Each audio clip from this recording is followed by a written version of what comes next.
السلام عليكم. أكلة النهاردة بقى من الأكلات اللي كانت غريبة بالنسبة لي، بس مؤخرا لما جربت الطريقتين دول عجبوني جدا وعجبوا كل اللي دقهم في البيت. هنعمل النهاردة اللسان بطريقتين مختلفين.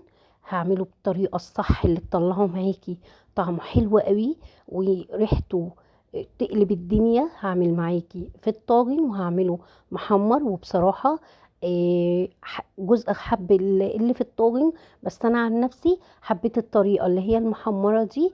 طريقتها تحفة وطعمه حلو قوي قوي. كنتش متوقع ان هو هيطلع كده. يلا بينا نشوف عملت ايه. يلا نسمي بالله. في البداية انا جبت اللسان شطفته كويس جدا، ومعايا حلة فيها مية مغلية، ونزلت باللسان بتاعي وسبته تقريبا تلت ساعة لحد ما غلى كويس جدا. وبعد كده طلعته وهبتدي اقشره. وايوه قشريه دلوقتي بعد الغليان قبل ما تبتدي تسويه. في ناس بتقشره بعد السوا، بس انا بصراحة مش بحب كده، انا بحب اسويه وهو نظيف. فهمسكه كده اقشره، هو طبعا سخن، فبساعد بالسكينة كده بشيل الحرف واشده هيتقشر معاكي بمنتهى السهولة. ما تقلقيش، زي ما انت شايفة قدامك كده قشريه بالراحة بيطلع القشره بتاعته. بعد كده نضفته كده بالسكينه، كحته كويس قوي. وبعد كده بقى خدته شطفته تحت الحنفيه شطفه حلوه. وجبت معايا حله على النار سخنه، حطيت فيها معلقه كبيره من السمنه البلدي، ورق لوري وحبهان وبصلايه، رشه كده من الفلفل الاسود، كمان لو معاكي كرفس هيبقى حلو جدا، وجزرايه بس انا ما كانش عندي، لو عندك انت حطي. وطماطمايه، وسبته لحد ما استوى تماما معايا. هتعرفي ازاي ان هو استوى؟ بحط فيه طرف السكينه كده او الشوكه هتلاقيها دخلت بسهوله، خلاص يبقى هو استوى معاكي. قطعته، يلا نسمي بالله ونعمل مع بعض احلى طاجن. جبت طاسه على النار، حطيت فيها معلقه كبيره من السمنه البلدي، بصلايه مقطعه جوليان زي ما انت شايفه كده، دعكتها برشه من الملح والفلفل والحبهان المطحون ووسط الطيب. هشوح البصلايه دي كويس قوي. هنزل عليها بمعلقه كبيره من الثوم المفروم، ومعلقه كبيره من هريسه الشطه، وهقلب. وبعد كده هنزل عليه مع بقرن فلفل حامي بارد براحتك، عايزه تحطي فلفل الوان كمان هيبقى حلو. انا ما حطيت فلفل عادي عشان انا حاطه هريسه شطه حاميه. حطيت كمان طماطمايه مقطعه سلايدز كده، ومعلقه كبيره من الصلصه.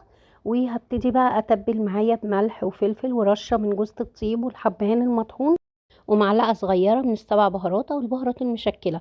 حطيت ورق لوري وعود من القرفه. هقلب كله ببعضه كويس جدا. زودت كمان نص كوبايه من عصير الطماطم، وحطيت كمان نص كوبايه من الميه المغليه. اغطي عليه كده واسيبه بقى يغلي مع بعضه. يلا نعمل احلى طريقه للسان هتجربيها. معايا معلقه من السمنه البلدي ونزلت باللسان بتاعي. هرش عليه كده رشه من الملح والفلفل والبابريكا المدخنه.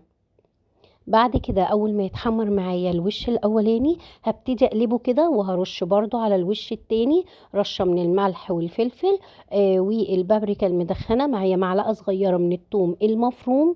هبتدي اشوح الثوم مع اللسان بتاعي كويس جدا. ضفت كمان قرن فلفل حامي، وبصراحة بينقله وبيخلي طعمه حلو قوي الفلفل الحامي، ومع حتة كده من الفلفل العادي.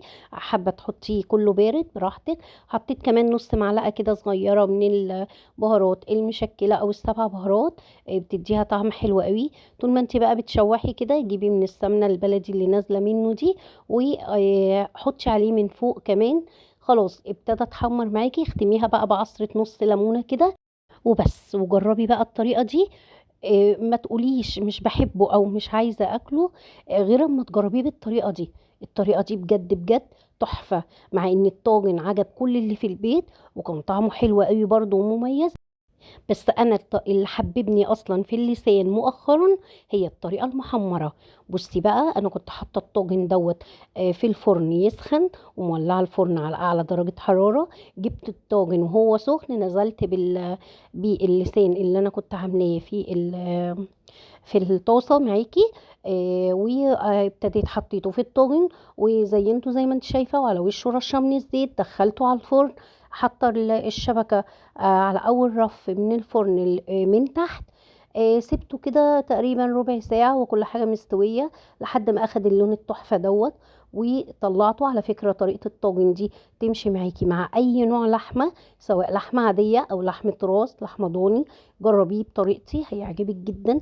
اللسان بالطريقة المحمرة دي لو انت اول مرة تدوقيه هيعجبك بجد.